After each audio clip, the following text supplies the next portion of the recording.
Statistik hipotesis. Hipotesis atau hipotesa berasal dari bahasa Yunani. Dari arti katanya, hipotesis berasal dari dua kata, yaitu hypo artinya sementara dan tesis artinya kesimpulan. Dengan demikian, hipotesis berarti dugaan atau jawaban sementara terhadap suatu permasalahan penelitian. Harris dan Marta Wijaya 2015. Untuk itu diperlukan data atau fakta untuk membuktikan kebenaran suatu hipotesis. Hipotesis dibuat berdasarkan pemikiran teoritis atau dari penelitian terdahulu, dinyatakan oleh Timotius 2017. Oke, next.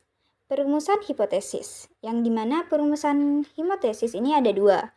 Yang pertama itu hipotesis nul atau hipotesis nihil, dalam kurung HO. Dan untuk nomor 2 yaitu hipotesis alternatif atau dalam kurung HA. Oke, next. Hipotesis ini dapat disusun dengan dua pendekatan. Yang pertama secara deduktif dan yang kedua yaitu secara induktif. Baik, dan untuk selanjutnya yaitu karakteristik hipotesis yang baik. Hipotesis ini dibuat dengan dua alasan, yaitu mempunyai dasar yang kuat menunjukkan bahwa peneliti telah mempunyai cukup pengetahuan untuk melakukan penelitian di bidang itu. Dan yang nomor 2, hipotesis memberikan arah pada pengumpulan dan penafsiran data. Hipotesis ini dapat menunjukkan kepada peneliti atau prosedur apa yang harus diikuti dan jenis data apa yang harus dikumpulkan. Oke, dan untuk selanjutnya itu bentuk rumusan hipotesis. Yang pertama yaitu deskriptif. Hipotesis deskriptif merupakan hipotesis yang menggambarkan atau menjelaskan suatu keadaan pada suatu sampel atau variabel mandiri, tidak dibandingkan dan dihubungkan. Yang dimana dikatakan oleh Sugiono 2013. Contohnya, Anda meneliti apakah sebuah merek minuman soda mengandung alkohol, maka Anda membuat rumusan masalah. Apakah benar sebuah merek minuman soda mengandung alkohol? Maka hipotesis penelitian adalah di dalam kurung yaitu atau dinyatakan oleh Hidayat 2017. HO, sebuah merek minuman soda mengandung alkohol. Sedangkan H1, sebuah merek minuman soda tidak mengandung alkohol.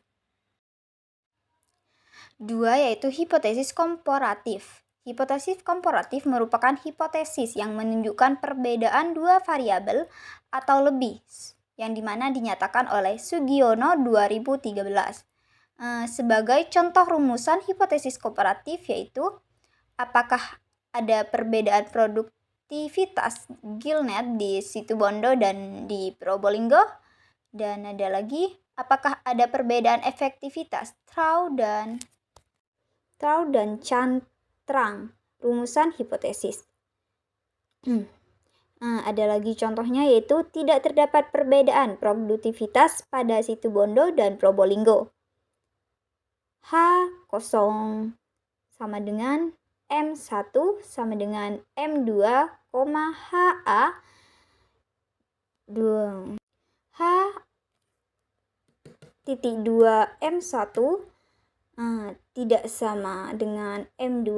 Efektivitas Trowel tidak berbeda dibandingkan Cantrang. H0.2 M1 sama dengan M2. HA.2 M1 tidak sama dengan M2. Yang ketiga yaitu hipotesis asosiatif. Hipotesis asosiatif yaitu hipotesis yang menunjukkan hubungan korelasi antar dua variabel atau lebih. Itu menurut Sugiono 2013. Sebagai contoh rumusan hipotesis asosiatif yaitu apakah ada hubungan antara jumlah fitoplankton dengan hasil tangkapan, dan untuk selanjutnya itu ada. Terus kita langsung ke rumusnya saja. H0.2 P sama dengan 0, HA.2 tidak sama dengan 0. Tidak ada pengaruh penambahan jumlah ABK terhadap kuantitas hasil tangkapan. H0,2P sama dengan H, HA sama dengan P atau tidak sama dengan kosong.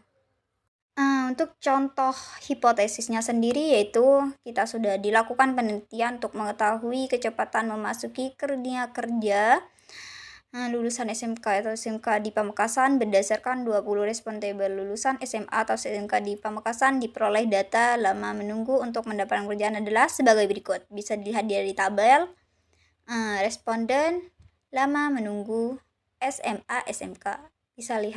Bisa perhatikan.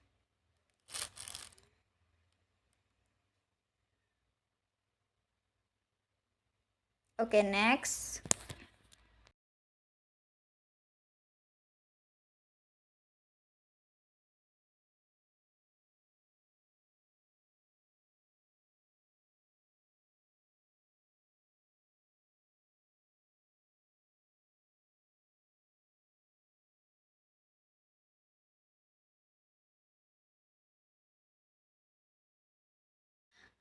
Berdasarkan data di atas, bisa kita jawab untuk mencari perbedaan lama menunggu atau mendapat pekerjaan antara lulusan SMA dan SMK, H0 menyatakan bahwa tidak terdapat perbedaan rata-rata skor kedua kelompok. Sedangkan HA menyatakan terdapat perbedaan rata-rata skor kedua kelompok, yaitu dilambangkan secara simbolik. HO.2 MU1 sama dengan MU2. HA sama dengan HA.2 MU1 tidak sama dengan MU2. Berdasarkan H, diketahui bahwa uji yang digunakan merupakan uji dua pihak aturan.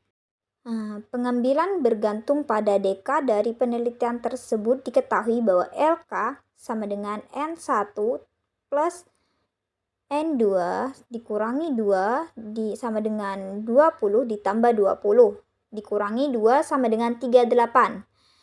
Nilai kritis untuk taraf signifikan 5% dan diuji dua pihak adalah 0,21 untuk menghitung nilai dilakukan 3 langkah, yaitu menghitung standar devisi setiap sampel, mengumpulkan kedua standar devisi tersebut untuk mendapatkan praduga standar devisi populasi. Dan untuk yang ketiga yaitu menghitung nilai T.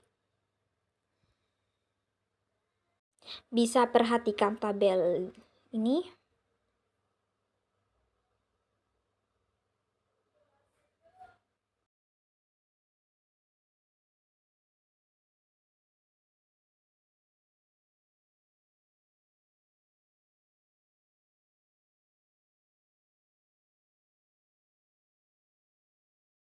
Baik, jadi 90 kalau yang SMA itu 494 dan yang SMK adalah 557.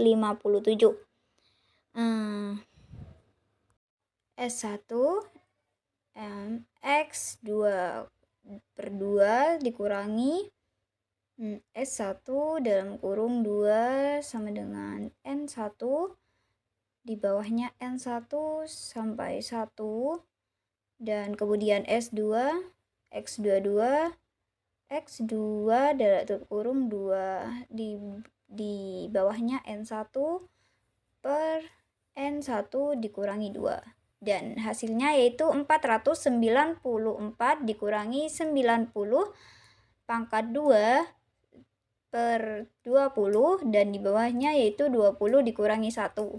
Dan untuk yang S2 557 dikurangi 95 pangkat 2 per 20 dan di bawahnya 20 per 1.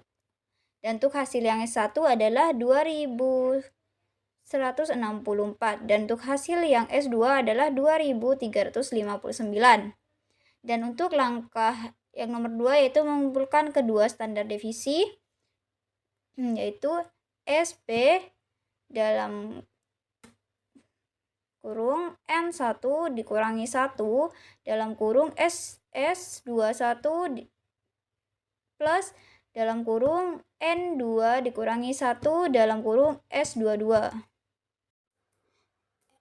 N plus N2 dikurangi 2. Nah, dalam kurung 20 dikurangi 1 dalam kurung 2164 pangkat 2 ditambah 20 dikurangi 1 sama dengan, dalam kurung 2359 pangkat 2 per 20 ditambah 20 dikurangi 2. Sama dengan 5124 dikurangi 2264. Dan untuk langkah yang ketiga yaitu menghitung dengan rumus, yaitu T X1 dikurangi X2 per SP 1 per N1 plus 1 per N2 sama dengan 4,5 dikurangi 4,75 per 2,264 dan 1 per 20 dikurangi 1 per 20. Oke, mungkin itu hanya dari saya dan assalamualaikum warahmatullahi wabarakatuh.